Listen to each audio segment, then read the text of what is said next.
Saya Alexander Masan, NIM 182114160.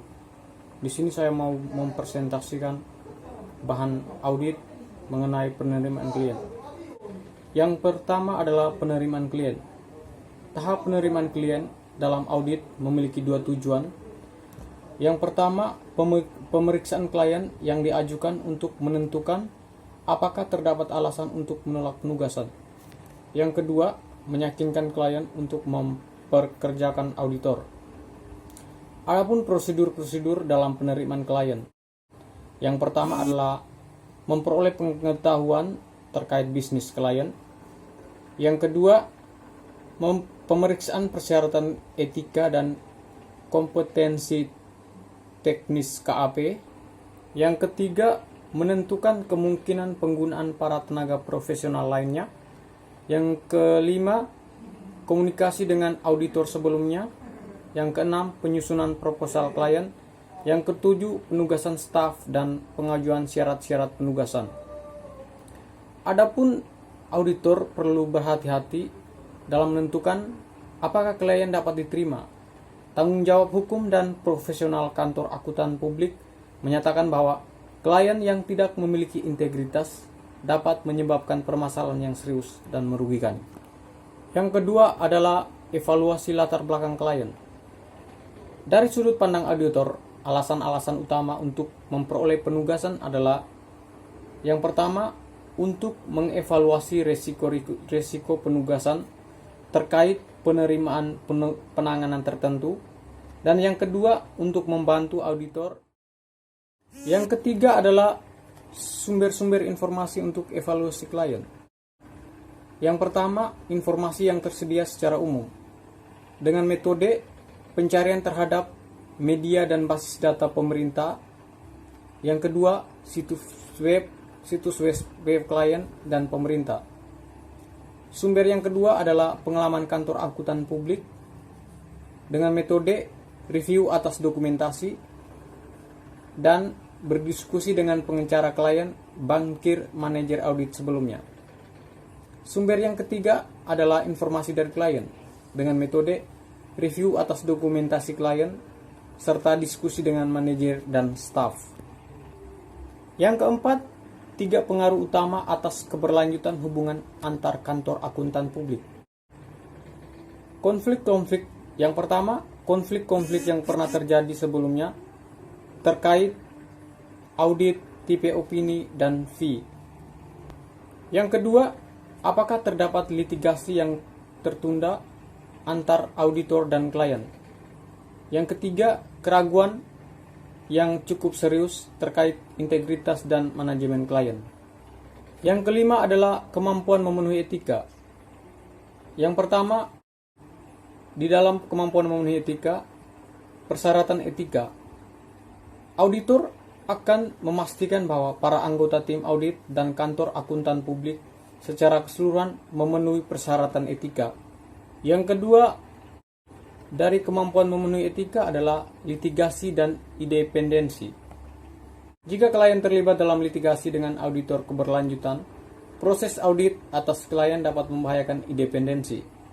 Awal proses persidangan antar klien atau pihak ketiga lainnya terhadap auditor akan mengganggu sikap independensi.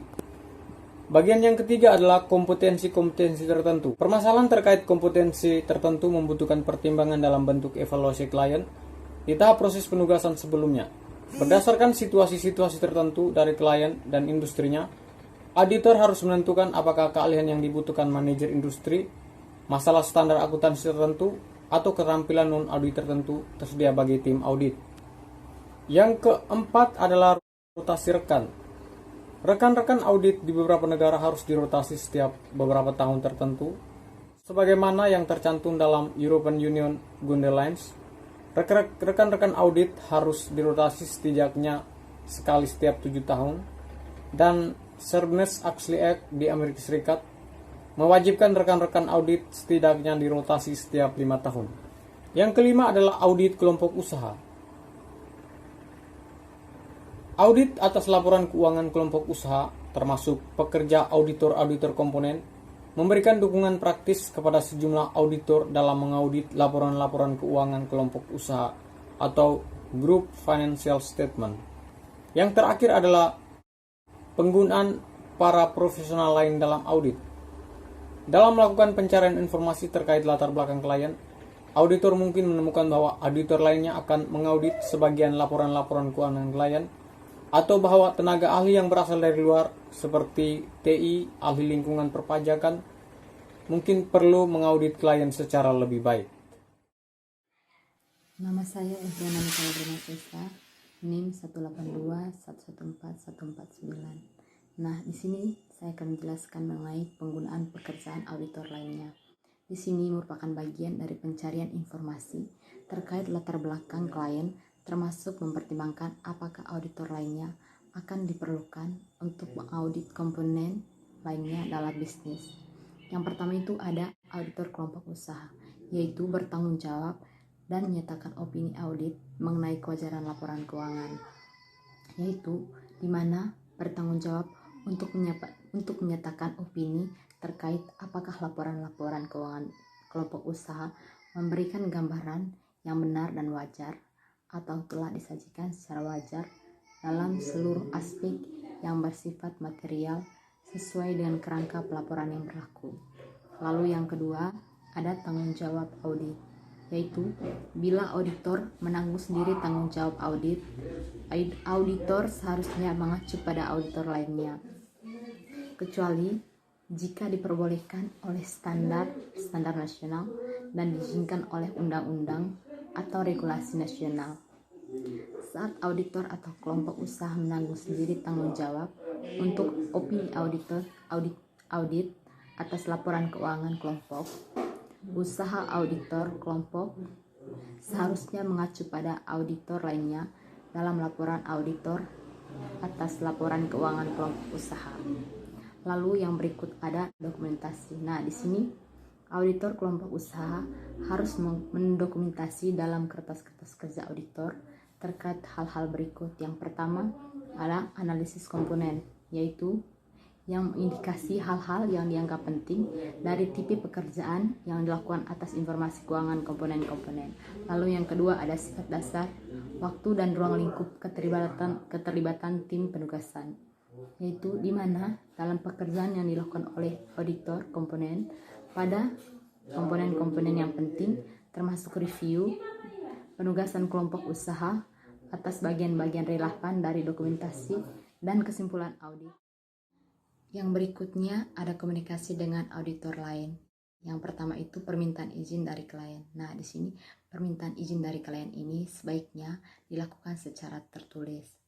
Lalu yang kedua ada penugasan yang pertama kali. Nah, penugasan yang pertama kali ini tercantum dalam ISA 510 yang menyatakan bahwa dalam melakukan tugas audit awal, tujuan dari auditor yang terkait dengan saldo awal adalah memperoleh kecukupan bukti audit yang memadai tentang apakah yang pertama itu ada saldo awal yang memuat salah saji yang bersifat material.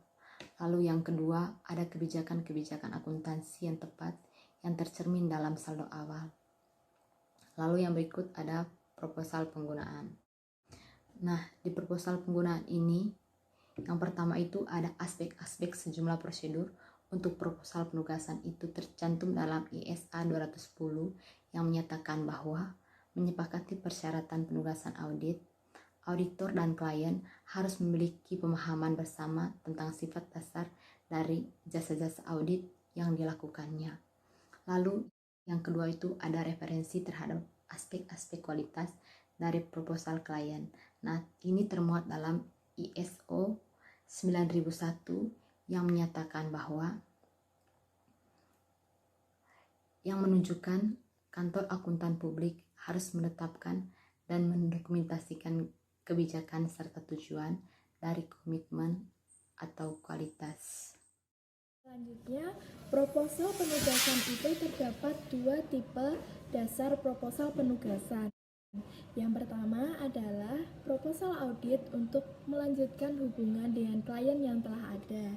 Nah, di sini terdapat review tentang bagaimana KAP dapat menambah nilai? Di review ini biasanya merupakan pendahuluan dari proposal klien yang merupakan pembahasan tentang bagaimana KAP yang mengajukan dapat menguntungkan atau menambah nilai perusahaan klien. Selain itu, terdapat pembahasan mengenai fokus perusahaan, filosofi manajemen, dan kebijakan pengendalian kualitas yang akan digunakan. Nah, bagian ini juga terkait mengenai rencana-rencana untuk pengembangan lebih lanjut atas nilai tambah, dapat mengidentifikasi sejumlah pernyataan klien dan mendiskusikan bagaimana KAP memenuhi persyaratan tersebut. Mengapa review ini menjadi penting? Karena ini terkait dengan perubahan dalam manajemen perusahaan klien, proyek-proyek baru yang dijalankan, dan lingkungan regulasi secara umum. Nah, perubahan-perubahan ini yang merupakan pemberi pengaruh dalam audit. Selanjutnya ada tim audit. Nah, di tim audit ini biasanya ada deskripsi anggota tim audit atau audit tim dan ikhtisar pengalaman kerjanya. Selanjutnya ada proposal imbalan jasa. Di proposal imbalan jasa ini dapat menyertakan beberapa tingkatan imbalan jasa secara terinci tergantung pada jenis penugasan. Nah, di sini menunjukkan sejumlah biaya untuk audit operasional, termasuk mungkin audit anak perusahaan dan audit kuartalan. Yang kedua ada proposal audit klien baru. Nah, di sini biasanya itu merupakan motor penggerak pertumbuhan yang utama bagi KAP. Nah, biasanya daftar isinya itu ada seperti ringkasan rencana bisnis, terus strategi audit atau audit strategi, terus ada kekuatan kantor akuntan publik, tim audit, pendekatan audit, pekerjaan auditor internal, kebutuhan transisi perusahaan setelah audit, dan terakhir lampiran. Nah, kita akan bahas satu persatu. Yang pertama, ringkasan rencana bisnis atau executive summary. Di sini menyajikan ikhtisar ringkas dari proposal dengan penekanan khusus pada ekspektasi klien, pendekatan audit, nilai jual kantor akuntan publik, dan koordinasi audit dengan staf audit internal. Selanjutnya ada strategi audit atau audit strategi. Nah, di sini proposal umum dapat menunjukkan persyaratan audit terkait dengan regulasi bursa efek, lingkungan, pemerintah, dan sejumlah regulasi lainnya, termasuk hal-hal dalam kebijakan perusahaan yang berada di luar persyaratan berdasar undang-undang yang telah ada. Selanjutnya ada kekuatan-kekuatan kantor akuntan publik atau strengths of the audit firm. Di sini dapat mengeksplorasi perilaku jasa klien, kompetensi teknik, pengalaman, keinginan untuk melebihi ekspektasi, dan saran serta dukungan. Bagian ini juga menekankan kualitas laporan, keberlangsungan tim audit, jasa yang dilakukan di seluruh dunia, efektivitas biaya audit, dan standar kualitas KAP. Yang keempat ada tim audit atau audit team. Nah, ini mencakup deskripsi dari para anggota tim dan ikhtisar terkait pengalaman kerja mereka. Selanjutnya ada pendekatan audit atau audit approach. Di sini merupakan bagian yang penting. Kenapa? Karena bagian ini memungkinkan adanya pembahasan tentang bagaimana sih audit dirancang untuk klien yang dimaksud. Bagian ini juga dapat menjelaskan penekanan audit atau pemusatan perhatian pada risiko-risiko audit tertentu, penggunaan TI dalam audit, keterlibatan auditor atau tenaga ahli lainnya. Selanjutnya yang kelima ada Selanjutnya yang keenam ada pekerjaan audit internal. Nah, di pekerjaan auditor internal atau internal auditors works ini harus didasarkan pada batasan-batasan tertentu dalam seluruh audit yang telah dilakukan. Bagian ini juga mencakup referensi atas pekerjaan dan hasil pekerjaan auditor internal, pemilihan pemasok, dan kegagalan pemasok. Selanjutnya ada kebutuhan transisi perusahaan atau transition needs of the company. Di sini dalam upaya meyakinkan klien baru untuk mengganti auditor yang sudah ada. Bagian proposal ini juga dapat menyertakan jadwal transisi yang merinci sejumlah pertemuan dengan manajemen dan mantan auditor. Nah, kalau sudah setelah audit atau after the audit dinyatakan, maka aktivitas pemantauan setelah jasa dilakukan dapat mencakup pemantauan kinerja audit, evaluasi mandiri KAP, beberapa kuesioner bagian manajemen untuk mengevaluasi kinerja audit. Yang terakhir ada lampiran atau appendix. Di sini biasanya menyertakan informasi lebih lanjut tentang tim auditor, garis besar rencana audit, dan daftar sejumlah publikasi representatif. Kita bahas selanjutnya ada surat penugasan audit. Surat penugasan audit itu apa sih? Nah, surat penugasan audit itu merupakan perjanjian antara KAP dengan klien untuk melakukan audit dan jasa-jasa terkait. Nah, isinya itu ada tujuan audit atas informasi keuangan, lalu tanggung jawab auditor, tanggung jawab manajemen, kerangka pelaporan keuangan yang berlaku, rujukan pada bentuk dan isi yang diharapkan. Nah, di sini juga terdapat hal yang dilakukan apabila hal tersebut, surat penugasan tersebut relevan. Yang disertakan itu merupakan pengaturan mengenai keterlibatan sejumlah auditor dan tenaga ahli lainnya dalam beberapa aspek audit, pengaturan mengenai keterlibatan sejumlah auditor internal dan staf klien lainnya, pengaturan harus dibuat dengan auditor sebelumnya dalam kasus audit awal jika ada. Lalu setiap pembatasan dari kewajiban auditor. Selanjutnya ada rujukan untuk perjanjian lebih lanjut antara auditor dengan klien. Dan yang terakhir setiap kewajiban untuk memberikan kertas-kertas kerja audit kepada pihak lainnya. Selanjutnya kita akan masuk di kasus Pen Square Bank. Kasus yang akan kami bahas ini merupakan Pen Square Bank. Nah, Pen Square Bank ini merupakan bank yang ada di Oklahoma City, Oklahoma, Amerika Serikat. Nah, ini bangkrut pada tahun 1982 di bawah pimpinan Bib Jennings. Nah, lalu kenapa gagal atau kenapa bangkrut? Karena adanya praktik pemberian pinjaman tidak bertanggung jawab dengan penjualan lebih dari $1 miliar dalam partisipasi pinjaman ke bank lain di seluruh Amerika. Di kasus Pen Square Bank ini terdapat hal yang menarik, teman-teman. Ternyata terdapat permasalahan etika, khususnya independensi, yang dipengaruhi adanya litigasi antara KAP yang lama, yaitu Arthur Young, dengan Pen Square Bank sendiri. Nah, di sini KAP yang baru, yang bernama Pitt Marwick ini menemukan atau tertarik perhatiannya karena adanya pendapat wajar dengan pengecualian atau qualified opinion. Di sini juga dikenakan atau diketahui bahwa KAP Arthur Young ini kenal baik dengan eksekutif puncak Pen Square. Seharusnya yang dipermasalahkan di sini adanya independensi. Yang mempengaruhi independensi ini adalah adanya litigasi antara Arthur Young dengan Pen Square Bank. Independensi ini merupakan sebagai auditor kita harus objektif, tidak berpihak ke siapapun, dan harus jujur. Selain itu terdapat permasalahan independensi di mana saat KAP Pitt Marwick ini mengajukan pertanyaan kepada Arthur Young, tetapi Arthur Young